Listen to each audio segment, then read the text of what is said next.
아마 당신이 지금 제 이야기를 듣고 있는 건 마음속에 누구에게도 말할 수 없는 아픔이 있기 때문일 겁니다.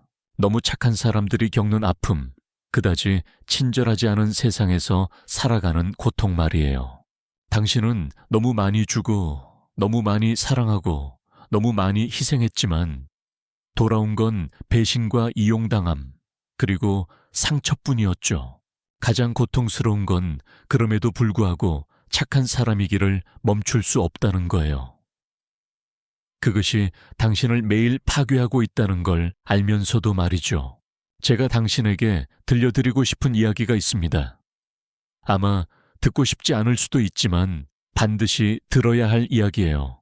당신의 친절함이 내면의 힘으로 균형을 이루지 못한다면 그것은 이 세상의 포식자들을 불러들이는 초대장이 됩니다. 당신이 약해서가 아니라 당신이 자신의 중요한 부분을 거부하고 있기 때문이에요.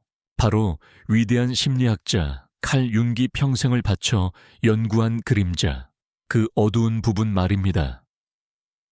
자연계를 한번 생각해 보세요. 오직 온순함만으로 살아남는 동물은 없습니다. 가장 연약해 보이는 사슴조차도 자신을 방어할 뿔이 있고 도망칠 수 있는 빠른 다리가 있죠. 하지만 우리 착한 사람들은 스스로 모든 방어 무기를 내려놓습니다. 우리는 자신의 분노를 두려워해요.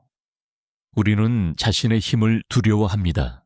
우리는 내면의 야생적이고 원초적인 부분을 두려워하죠.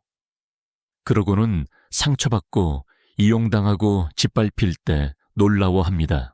세상의 불공평함을 한탄하지만 우리 스스로가 자신을 희생자로 만들었다는 걸 깨닫지 못해요.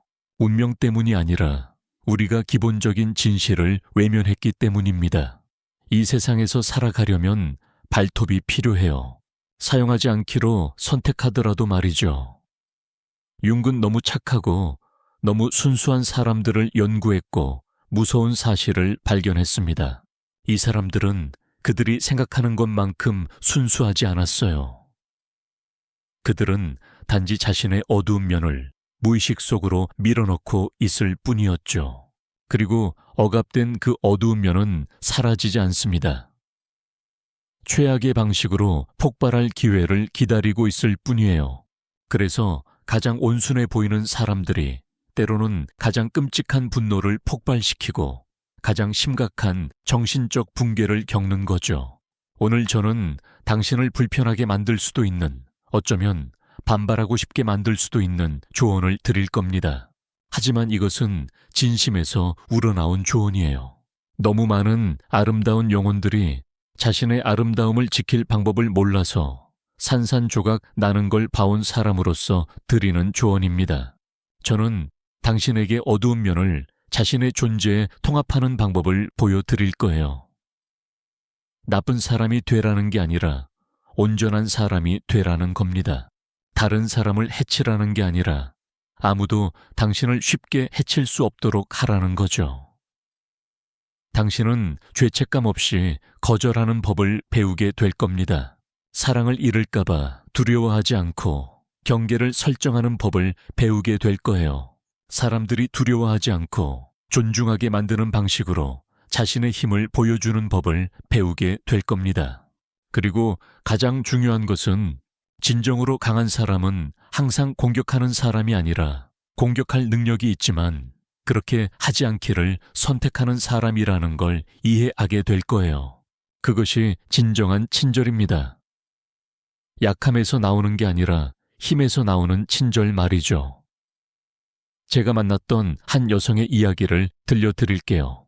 그녀는 친절함의 화신이었습니다. 항상 미소 짓고 항상 도울 준비가 되어 있고 어떤 부탁도 거절하지 않았죠. 동료들은 그녀를 사랑했고 가족은 그녀에게 의지했으며 친구들은 어려울 때마다 그녀를 찾았습니다. 그런데 무슨 일이 일어났는지 아세요?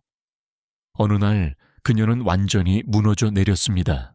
큰 사건 때문이 아니라 단지 잔을 넘치게 한 마지막 한 방울 때문이었어요. 누군가 작은 부탁을 하나 더 했고 그녀는 갑자기 울부짖으며 소리를 지르고 주변의 모든 것을 부수기 시작했습니다. 목격한 사람들은 모두 충격에 빠졌죠. 그 온순한 여성이 그렇게 행동할 수 있다는 걸 믿을 수 없었으니까요. 이것이 바로 윤기 경고했던 것입니다. 당신이 자신의 어두운 면을 너무 오래 억압하면 그것은 통제할 수 없는 형태로 빠져나갈 방법을 찾아냅니다. 그녀는 평생을 착한 사람으로 살았지만 한 번도 자신이 화를 내거나 거절하거나 자신을 우선시하는 것을 허락하지 않았어요. 그리고 억압된 모든 감정들이 시한폭탄처럼 터진 거죠.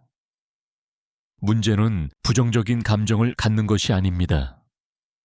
문제는 그것을 부정하는 거예요.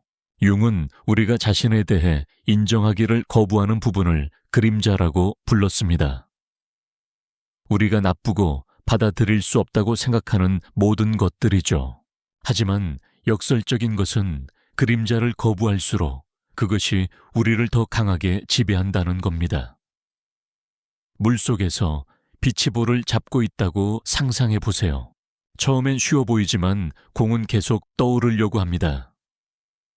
더 많은 힘과 에너지를 써서 아래로 누르고 있어야 하죠. 그리고 단 1초라도 집중력을 잃으면 공은 엄청난 힘으로 수면 위로 튀어 오릅니다. 이것이 바로 우리 마음속 그림자가 작동하는 방식이에요. 그런데 왜 착한 사람들이 특히 이런 함정에 빠지기 쉬울까요? 답은 우리가 어릴 때부터 받은 교육에 있습니다. 특히 여성들은 온순하고 양보하고 희생해야 한다고 배워왔죠. 화난 여자아이는 혼나지만 화난 남자아이는 개성이 있다고 여겨집니다. 경계를 설정하는 여성은 이기적이라고 불리지만 같은 일을 하는 남성은 자신을 지킬 줄 안다고 칭찬받죠. 사회는 착한 사람, 특히 착한 여성에 대한 틀을 만들어냈습니다. 항상 부드럽고 항상 받아들이고 항상 용서하는 사람. 하지만 이것은 진정한 친절이 아니에요. 이것은 미덕으로 위장한 나약함입니다. 그리고 사회의 포식자들, 조종하는 사람들, 이기적인 사람들, 나르시시스트들은 이 나약함을 멀리서도 냄새 맡을 수 있어요. 융은 수천 명의 환자를 연구했고 가장 심각한 심리적 문제를 겪는 사람들이 대개 너무 완벽하려고 노력하는 사람들이라는 걸 발견했습니다. 그들은 자신에게 어떤 나쁜 생각도 허락하지 않고 화내는 것도 허락하지 않고 조금이라도 이기적인 것도 허락하지 않았어요. 그 결과는 무엇일까요? 그들은 이런 도덕적 제한이 없는 사람들 앞에서 완전히 무력해집니다. 듣기 힘든 진실을 말씀드릴게요. 이 사회에서 나쁜 사람이 착한 사람보다 더 성공하는 경우가 많습니다. 그들이 더 똑똑하거나 재능이 있어서가 아니라 그들은 손에 있는 모든 도구를 기꺼이 사용하기 때문이에요. 착한 사람들이 거부하는 도구들까지도요. 그들은 조종하는 법을 알고 압력을 가하는 법을 알고 필요할 때 위협하는 법을 압니다. 반면 착한 사람들은 오직 자신들만 따르는 도덕적 규칙으로 스스로를 묶어놓죠. 하지만 이것은 당신에게 나쁜 사람이 되라는 권유가 아닙니다. 정반대예요. 이것은 현명해지라는 권유입니다. 융은 우리가 그림자대로 살아야 한다고 말한 적이 없습니다. 그는 우리가 그것을 통합하고 인식하고 다스려야 한다고 말했죠. 당신은 자신이 사나워질 수 있다는 걸 알아야 하지만 그렇게 하지 않기를 선택해야 합니다. 그것이 진정한 친절이에요. 융의 제자 중 한 명이 아주 좋은 말을 했습니다. 아무도 해칠 수 없는 남자는 좋은 남자가 아니라 그저 무해한 남자일 뿐이라고요. 이것은 여성에게도 마찬가지입니다. 당신이 다른 선택을 할 능력이 없어서 친절한 거라면 그것은 미덕이 아니라 무력함입니다. 진짜 무술 고수들을 생각해 보세요. 그들은 원한다면 심각한 해를 입힐 수 있지만 그렇게 하지 않기를 선택합니다. 그들의 절제는 힘에서 나오는 것이지 약함에서 나오는 게 아니에요. 그래서 사람들이 그들을 존경하는 거죠. 반대로 자신을 방어할 능력이 없는 사람은 아무리 온순해도 동정받을 뿐 존경받지는 못합니다. 그렇다면 어떻게 당신의 그림자를 통합할 수 있을까요? 먼저 그것이 존재한다는 걸 인정해야 합니다. 스스로에게 물어보세요. 다른 사람의 어떤 점이 나를 가장 화나게 하는가? 그 답은 대개 당신이 자신에게서 부정하고 있는 부분을 가리킵니다. 이기적인 사람들에게 극도로 짜증이 난다면 아마 당신은 자신의 정당한 욕구를 억압하고 있을 겁니다. 거짓말하는 사람을 싫어한다면 아마 당신은 자신의 진짜 감정에 솔직하지 못하게 살고 있을 거예요. 융은 적극적 상상이라는 아주 흥미로운 연습을 제안했습니다. 그는 환자들에게 자신의 그림자와 마치 별개의 사람인 것처럼 대화를 나누라고 권했어요. 그것이 무엇을 원하는지, 왜 화가 났는지, 당신에게서 무엇이 필요한지 물어보라고요. 받게 되는 답변에 놀라실 겁니다. 융의 한 환자였던 여성은 항상 완벽한 척했는데 이 연습을 했습니다. 그녀의 그림자가 말했어요. 나는 소리치고 싶어. 모든 걸 부수고 싶어. 시어머니에게 당신은 악독한 마녀라고 말하고 싶어. 남편에게 당신은 이기적인 놈이라고 말하고 싶어. 처음에 이 여성은 자신의 생각에 충격을 받았습니다. 하지만 듣기 시작하자 그림자가 실제로 그런 일을 하기를 원하는 게 아니라는 걸 깨달았어요. 그저 인정받고 들어주고 존중받기를 원했을 뿐이죠. 그리고 그녀가 자신의 분노를 존중하기 시작했을 때 기적 같은 일이 일어났습니다. 더 이상 통제할 수 없는 분노를 폭발시키지 않게 되었어요. 대신 차분하고 단호하게 불만을 표현하는 법을 배웠죠. 시어머니에게 이 문제에 대해서는 동의할 수 없습니다 라고 말했고, 남편에게 집안일을 더 분담해 주셨으면 좋겠어요 라고 말했습니다. 단순한 말들이지만 항상 침묵하고 받아들이기만 했던 사람에게는 혁명이었죠. 그림자는 당신의 적이 아닙니다. 그것은 당신이 버리고 거부한 당신의 일부예요. 그리고 버려진 아이처럼 그것은 당신의 주의를 끌기 위해 무엇이든 할 겁니다. 당신의 삶을 파괴하는 것까지도요. 하지만 당신이 그것을 듣기 시작하고 존중하기 시작하면 그것은 당신의 가장 강력한 동맹이 됩니다. 분노는 경계를 지킬 힘을 줄 거예요. 이기심은 자신을 돌보라고 상기시켜 줄 겁니다. 공격성은 옳은 것을 위해 싸우도록 도와줄 거예요. 윤기 아주 좋아했던 불교 승려 이야기가 생각나네요. 누군가 승려에게 물었습니다. 스님도 화를 내십니까? 승려가 답했어요. 물론입니다. 하지만 제 분노는 물 위에 그은 성과 같아서 나타났다가 즉시 사라집니다. 이것이 그림자를 통합한 사람과 그것을 부정하는 사람의 차이입니다. 전자는 깨끗하고 효과적으로 화를 낼 수 있어요. 후자는 폭탄처럼 터질 때까지 분노를 축적합니다. 이제 경계에 대해 이야기해 봅시다. 이것은 아마 착한 사람들에게 가장 어려운 교훈일 겁니다. 우리는 경계를 설정하는 것이 이기적이고 사랑이 없는 행동이라고 배웠어요. 하지만 진실은 정반대입니다. 경계야말로 진정한 사랑이 존재할 수 있게 해주는 것이죠. 벽도 없고 문도 없는 집을 상상해 보세요. 누구나 들어와서 물건을 가져가고 더럽히고 파괴할 수 있습니다. 그런 집에서 행복하게 살 수 있을까요? 당연히 아니죠. 항상 긴장하고 방어적이고 지쳐 있을 겁니다. 그것이 바로 경계가 없는 사람의 삶이에요.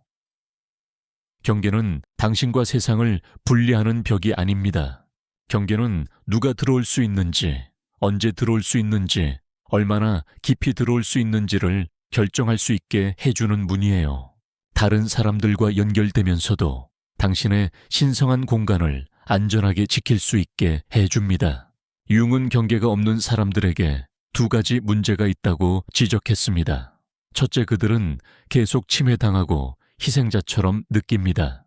둘째, 이것은 충격적일 수 있지만 그들도 자신도 모르게 다른 사람의 경계를 침해합니다.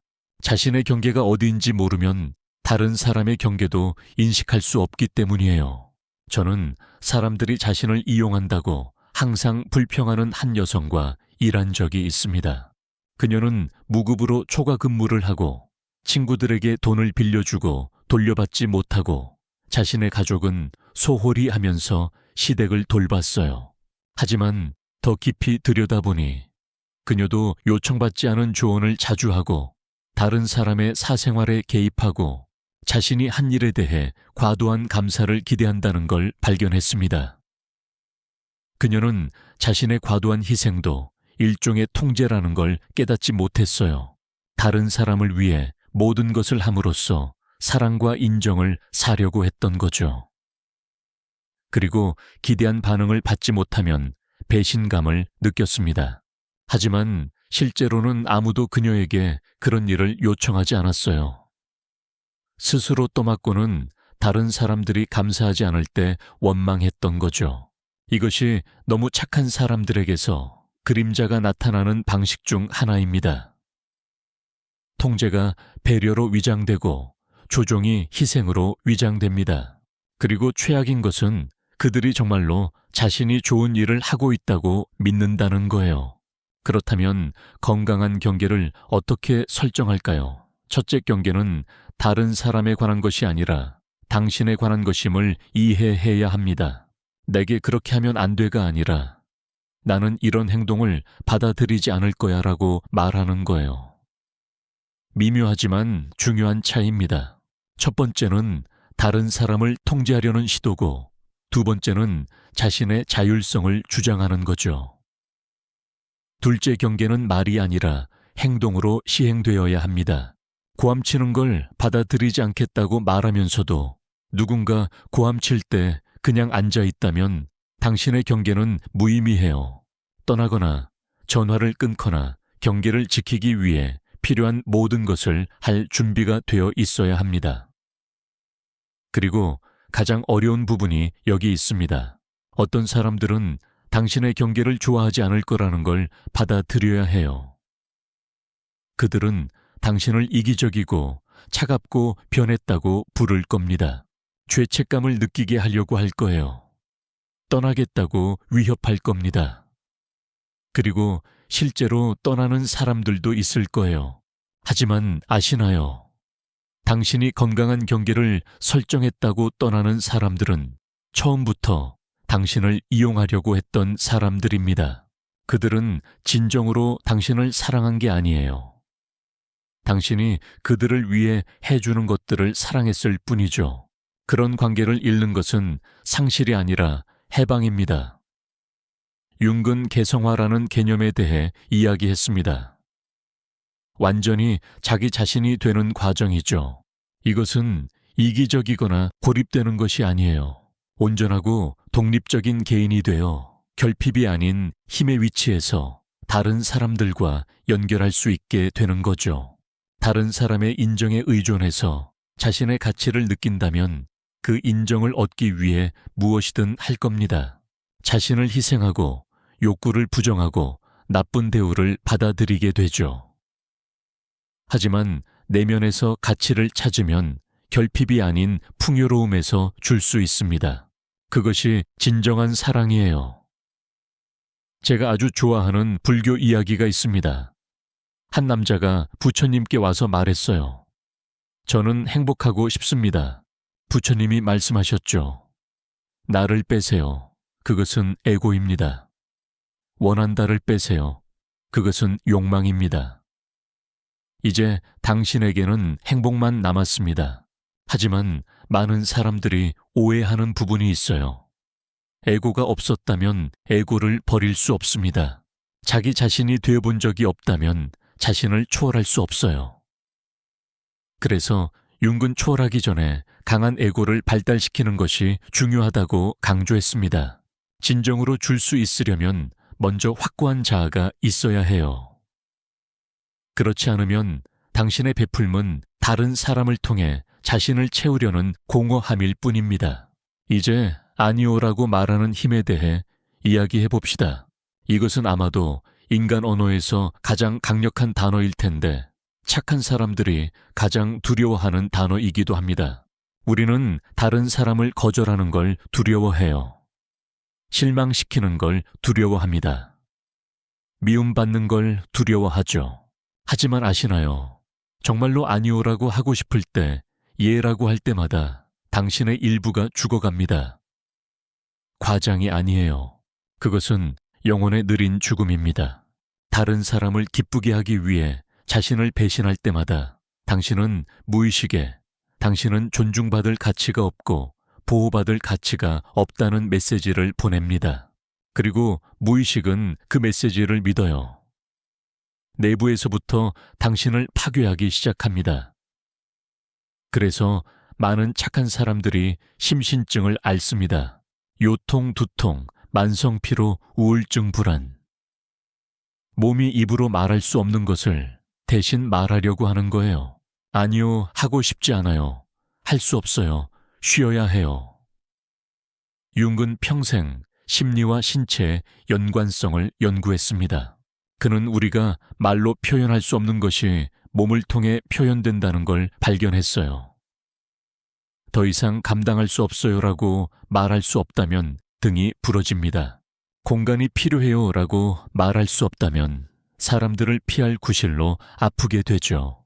하지만 직접적이고 정직하게 아니오라고 말하는 법을 배우면 기적이 일어납니다. 몸이 더 이상 그 짐을 짊어질 필요가 없어요. 에너지가 해방됩니다. 건강이 개선되죠. 그리고 가장 중요한 것은 자신을 존중하기 시작한다는 겁니다. 그리고 당신이 자신을 존중하면 다른 사람들도 당신을 존중하기 시작합니다. 흥미로운 역설이죠. 항상 예라고 하는 사람은 만만하고 가치가 없다고 여겨집니다. 아니오라고 할 줄 아는 사람은 가치 있고 존중받을 만하다고 여겨지죠. 당신이 자신의 시간과 에너지를 보호하지 않는다면 왜 다른 사람들이 그것을 소중히 여겨야 할까요? 제가 읽었던 성공한 한국 사업가의 이야기가 생각나네요. 성공의 비결이 무엇이냐는 질문에 그는 이렇게 답했습니다. 저는 99%의 기회에 아니오라고 말함으로써 정말 중요한 1%의 예라고 할 수 있었습니다. 이것이 착한 사람들이 배워야 할 지혜예요. 모든 사람을 위해 모든 것을 할 수는 없습니다. 그렇게 하려고 하면 결국 아무것도 제대로 하지 못하게 되죠. 그렇다면 죄책감 없이 아니오라고 말하는 방법은 무엇일까요? 첫째, 아니오는 완전한 문장이라는 걸 기억하세요. 설명할 필요도, 정당화할 필요도, 사과할 필요도 없습니다. 아니요, 그건 할 수 없어요만으로 충분해요. 그 뒤에 덧붙이는 모든 말은 거절의 힘을 약화시킬 뿐입니다. 둘째, 한 가지 아니오라고 할 때 다른 것에 예라고 하는 거라는 걸 기억하세요. 무급 초과 근무에 아니오라고 할 때 가족과의 시간에 예라고 하는 거예요. 독성 관계에 아니오라고 할 때 정신 건강에 예라고 하는 거죠. 셋째, 이것이 매우 중요한데 다른 사람의 반응을 통제하려고 하지 마세요. 그들은 실망하고 화내고 슬퍼할 권리가 있습니다. 그것은 그들의 감정이지 당신의 책임이 아니에요. 당신의 일은 자신에게 진실하는 것이지 온 세상의 감정을 관리하는 게 아닙니다. 융은 살지 못한 삶이라는 개념에 대해 이야기했습니다. 다른 사람의 기대에 부응하기 위해 희생한 모든 꿈, 열망, 욕망들이죠. 그리고 이 살지 못한 삶은 사라지지 않습니다. 무의식 속에 축적되어 쓴맛 원망 후회로 변해요. 저는 중년이 되어서야 자신을 위해 한 번도 살아본 적이 없다는 걸 깨닫는 사람들을 너무 많이 만났습니다. 그들은 착한 딸, 좋은 아내, 희생적인 어머니, 성실한 직원이었어요. 하지만 한 번도 자기 자신이었던 적은 없었죠. 그 대가는 끔찍합니다. 우울증 중년의 위기 삶이 무의미하다는 느낌. 하지만 자신의 삶을 살기 시작하기에 너무 늦은 때는 없습니다. 융은 인생의 후반부가 전반부와는 다른 목적을 갖는다고 믿었어요. 전반부는 에고를 구축하고 사회에 적응하고 삶을 만들어가는 것에 관한 것입니다. 후반부는 개성화에 관한 것이죠. 당신이 태어나서 되어야 할 온전한 인간이 되는 것에 관한 거예요. 그리고 이것은 엄청난 용기를 필요로 합니다. 자신의 그림자와 대면할 용기, 당신에게 도움이 되지 않는 것에 아니오라고 말할 용기, 때로는 자신의 필요를 우선시할 용기, 어떤 사람들은 진짜 당신을 좋아하지 않을 거라는 걸 받아들일 용기. 하지만 아시나요? 진짜 당신을 좋아하지 않는 사람들은 당신을 위한 사람이 아니에요. 그들은 당신이 만든 이미지, 당신이 연기하는 역할, 당신이 제공하는 서비스를 사랑합니다. 하지만 당신을 사랑하지는 않아요. 그런 관계를 계속 유지하는 것은 자기 파괴입니다. 융의 또 다른 개념인 페르소나, 즉 가면에 대해 말씀드리고 싶어요.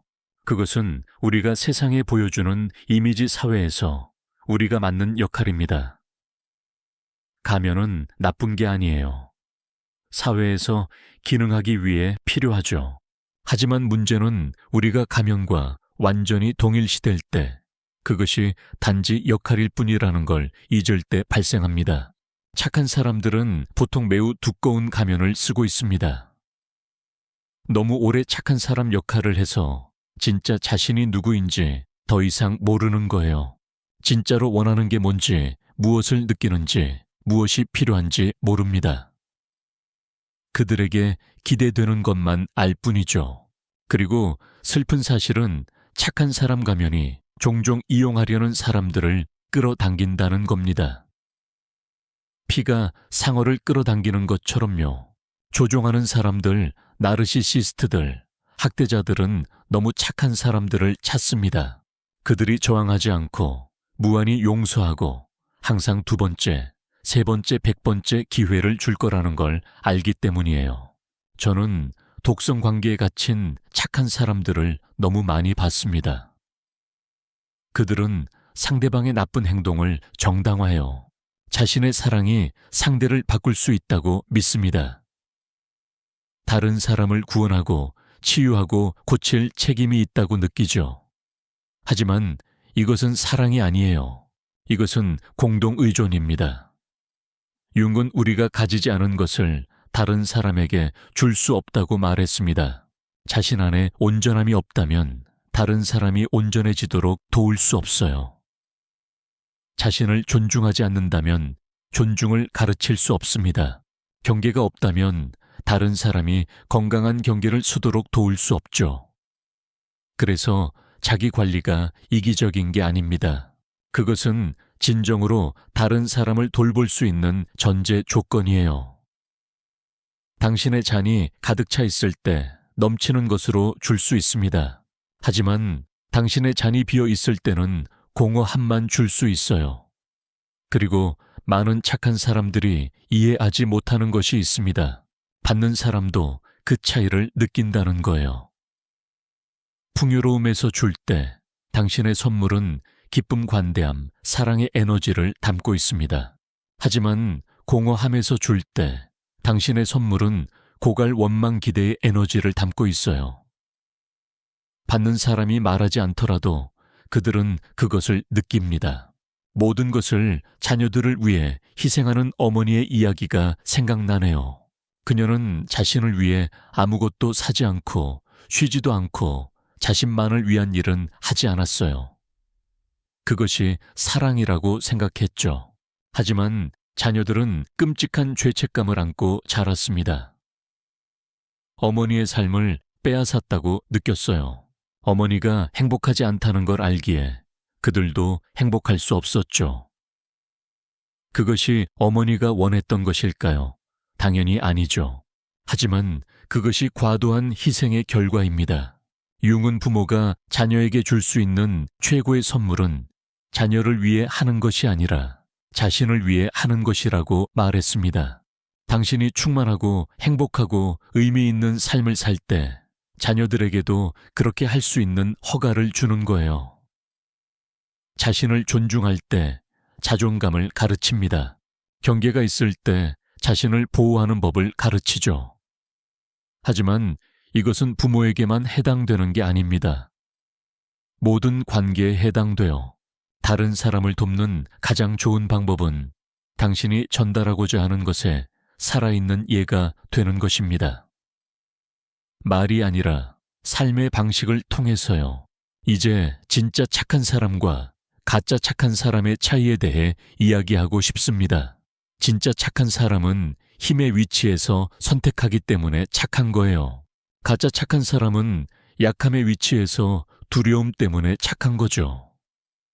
진짜 착한 사람은 아니오라고 말할 수 있습니다. 가짜 착한 사람은 할 수 없어요. 진짜 착한 사람은 대가를 기대하지 않고 줍니다. 가짜 착한 사람은 항상 머릿속에 다른 사람을 위해 한 일들의 장부를 가지고 있죠. 진짜 착한 사람은 자신과 다른 사람을 존중합니다. 가짜 착한 사람은 자신을 희생하고 다른 사람을 원망해요. 융은 가짜 착한 사람을 부풀려진 선이라고 불렀습니다. 그들은 자신의 선함을 자랑스러워하고 그것이 자신을 특별하고 다른 사람보다 우월하게 만든다고 생각해요. 하지만 그 아름다운 껍질 아래에는 상처받고 두려움과 분노로 가득 찬 자아가 있습니다. 그리고 역설적인 것은 가짜 착한 사람이 종종 공개적으로 나쁜 사람보다 더 많은 해를 끼친다는 거예요. 적어도 나쁜 사람과는 당신이 무엇을 상대하고 있는지 알 수 있습니다. 하지만 가짜 착한 사람은 친절의 포장을 하고 와서 당신의 경계를 낮추게 하고 당신이 인식조차 못하는 미묘한 방식으로 상처를 줍니다. 그들은 요청받지 않은 조언을 하고 당신이 따르지 않으면 상처받습니다. 도와주고 나서 영원히 그것을 상기시킵니다. 당신을 위해 희생하고 그것에 대해 죄책감을 느끼게 만들죠. 무조건적인 사랑이라고 말하지만 조건부로 사랑합니다. 그렇다면 진짜 착한 사람이 되려면 어떻게 해야 할까요? 먼저 자신의 착하지 않은 부분과 대면해야 합니다. 융은 선과 악 모두에 대한 자신의 능력을 인식하지 않고는 누구도 온전해질 수 없다고 말했어요. 당신이 질투하고 화내고 이기적이고 심지어 잔인할 수 있다는 걸 인정해야 합니다. 그런 충동대로 행동하라는 게 아니라 그것들을 인식하고 당신의 일부로 받아들이라는 거예요. 당신의 그림자를 받아들이면 기적 같은 일이 일어납니다. 더 겸손해져요. 더 이상 자신이 다른 사람보다 낫다고 생각하지 않습니다. 우리 모두가 같은 충동 같은 욕망 같은 두려움을 가지고 있다는 걸 깨닫죠. 차이는 우리가 어떻게 행동하기로 선택하느냐에 있을 뿐입니다. 그리고 이 겸손함에서 진정한 연민이 생겨납니다. 자신이 더 낫다고 생각하는 사람의 위에서 아래로 내려다보는 동정이 아니라 우리 모두가 각자의 내적 전투를 치르고 있다는 걸 인식하는 깊은 공감이죠. 윤근 이에 대해 아름다운 말을 했습니다. 다른 사람에게서 우리를 짜증나게 하는 모든 것은 우리 자신을 이해하는 데 도움이 될 수 있다고요. 누군가에게 화가 날 때 스스로에게 물어보세요. 이 사람의 무엇이 내 안에 무엇을 반영하는가? 그들이 내가 억압하고 있는 것을 표현하고 있는가? 아니면 내 일부가 살고 싶어 하는 방식으로 살고 있는가? 이것은 모든 것에 대해 자신을 탓하라는 게 아닙니다. 모든 상호작용을 자신을 더 깊이 이해할 기회로 사용하라는 거예요. 그리고 자신을 더 깊이 이해할수록 더 온전히 사랑할 수 있습니다. 자신을 온전히 사랑할 때 다른 사람도 온전히 사랑할 수 있죠. 하지만 온전한 사랑은 모든 행동을 받아들인다는 의미가 아닙니다. 오히려 누군가를 충분히 사랑해서 그들이 당신을 학대하도록 허락하지 않는다는 의미예요. 자신을 충분히 사랑해서 당신이 받을 자격이 있는 것보다 적은 것을 받아들이지 않는다는 의미입니다. 진실을 충분히 사랑해서 환상 속에서 살지 않는다는 의미죠. 윤기 환자들에게 자주 권했던 연습을 공유하고 싶습니다. 매일 밤 잠들기 전에 하루를 되돌아보세요. 판단하거나 비판하기 위해서가 아니라 관찰하기 위해서요. 언제 자신을 배신했나요? 언제 아니오라고 하고 싶을 때 예라고 했나요? 언제 말해야 할 때 침묵했나요? 언제 에너지가 빠져나가는 것을 느꼈나요? 그리고 나서 그 상황들을 다시 하는 것을 상상해 보세요. 하지만 이번에는 힘의 위치에서요. 무엇을 말할 건가요? 무엇을 할 건가요? 어떻게 느낄 건가요? 지나간 일에 대해 자책하지 마세요. 다음번에 다르게 행동할 수 있도록 상상 속에서 연습만 하세요. 이것은 완벽한 사람이 되는 것에 관한 게 아닙니다. 더 의식적이 되는 것에 관한 거예요. 윤근 무의식이 운명이라고 말했습니다. 우리가 자신에 대해 인식하지 못하는 것이 우리 삶을 지배하고 우리는 그것을 운명이라고 부릅니다. 하지만 무의식적인 부분에 의식을 가져오면 선택할 수 있어요. 그리고 그 선택 안에 자유가 있습니다. 자기 자신이 될 자유, 아니오라고 말할 자유, 경계를 설정할 자유, 결핍이 아닌 온전함에서 진정으로 사랑할 자유, 두려움 때문이 아니라 선택했기 때문에 친절할 자유. 그리고 제가 당신이 이해하기를 바라는 것은 이것입니다. 강한 사람이 된다는 것은 무감각하거나 차가워진다는 의미가 아니에요. 딱딱한 세상에서도 부드러움을 유지할 만큼 충분히 강하다는 의미입니다. 상처받은 후에도 사랑할 만큼 충분히 강하다는 의미예요. 배신당한 후에도 신뢰할 만큼 충분히 강하다는 의미죠. 하지만 그리고 이것이 중요한데 지혜롭게요. 신뢰하되 확인하세요. 사랑하되 경계를 가지세요. 주되 자신을 고갈시키지 마세요. 용서하되 교훈을 잊지 마세요. 융은 삶의 목표가 행복이 아니라 온전함이라고 믿었습니다. 그리고 온전함은 빛과 어둠, 기쁨과 슬픔, 사랑과 분노를 모두 포함해요. 자신의 모든 부분을 받아들일 때 부서질 수 없게 됩니다. 딱딱해서가 아니라 유연해서요. 부러지지 않고 구부러질 수 있죠. 제가 좋아하는 선 이야기가 있습니다. 제자가 스승에게 물었어요. 스승님, 어려운 사람들을 어떻게 대해야 합니까? 스승이 답했습니다. 바람이 산을 대하듯이. 산은 바람을 막으려 하지 않는다. 바람에 화내지도 않는다. 그저 자신의 본질 속에 굳건히 서 있을 뿐이고 바람은 지나간다. 이것이 제가 당신이 개발하기를 바라는 힘입니다. 공격성이나 대립의 힘이 아니라 자기 자신 안에서 굳건함의 힘이요. 당신이 누구인지 알고 당신의 가치를 존중하고 명확한 경계를 가질 때 삶의 폭풍은 당신을 흔들 수 없습니다. 그리고 가장 멋진 것이 뭔지 아세요? 이런 방식으로 강해지면 역시 강하고 건강한 사람들을 끌어당깁니다. 포식자들, 조종하는 사람들은 당신을 피해요. 당신을 통제할 수 없다는 걸 알기 때문이죠. 대신 당신을 존중하고 감사하고 진짜 당신을 사랑하는 사람들을 끌어당깁니다. 융은 동시성이라는 개념에 대해 이야기했습니다. 의미 있는 우연의 일치죠.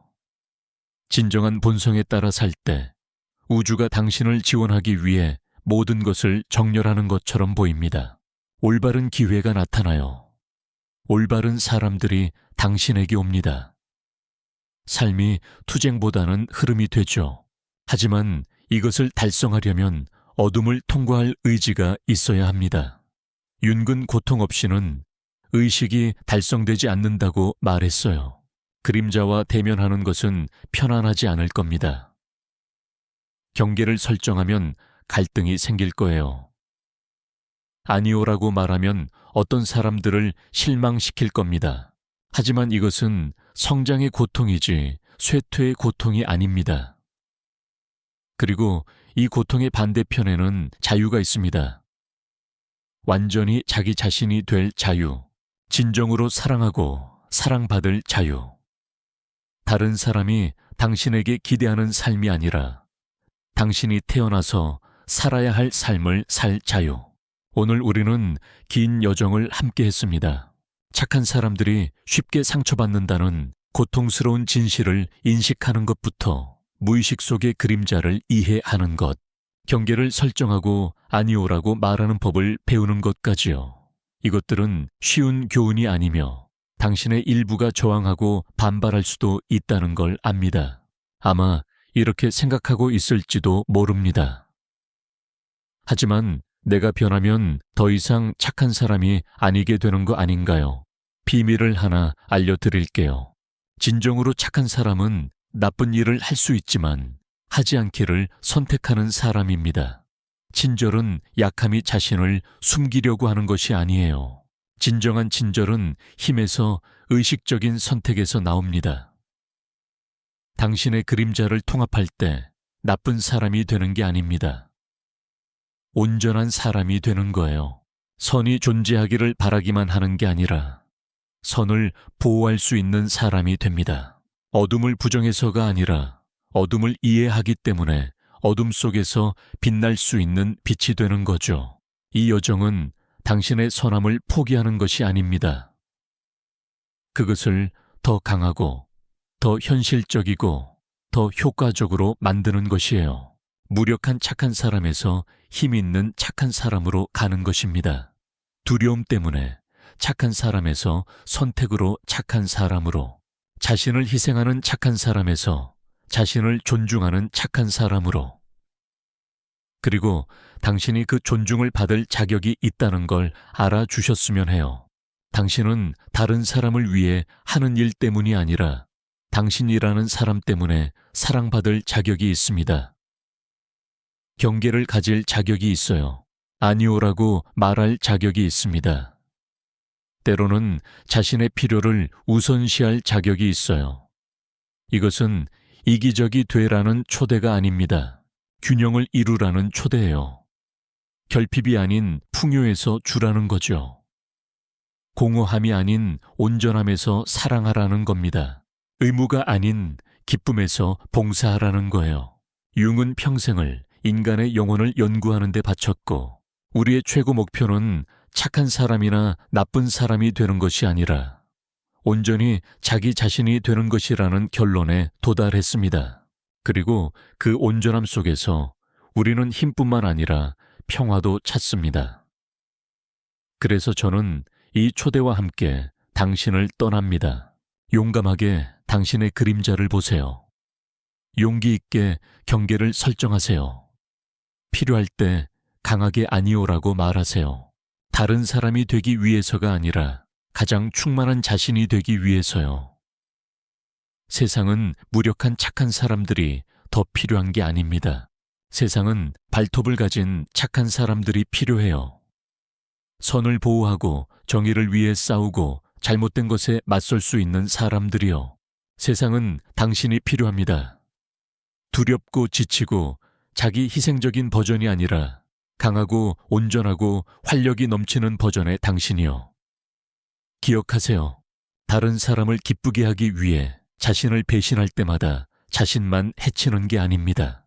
당신만이 가져올 수 있는 독특한 선물을 세상에서 빼앗는 거예요. 자녀들에게서 자존감의 모범을 빼앗는 겁니다. 사랑하는 사람들에게서 진짜 당신을 사랑할 기회를 빼앗는 거죠. 그러니 오늘부터 시작하세요. 작은 걸음부터 시작하세요.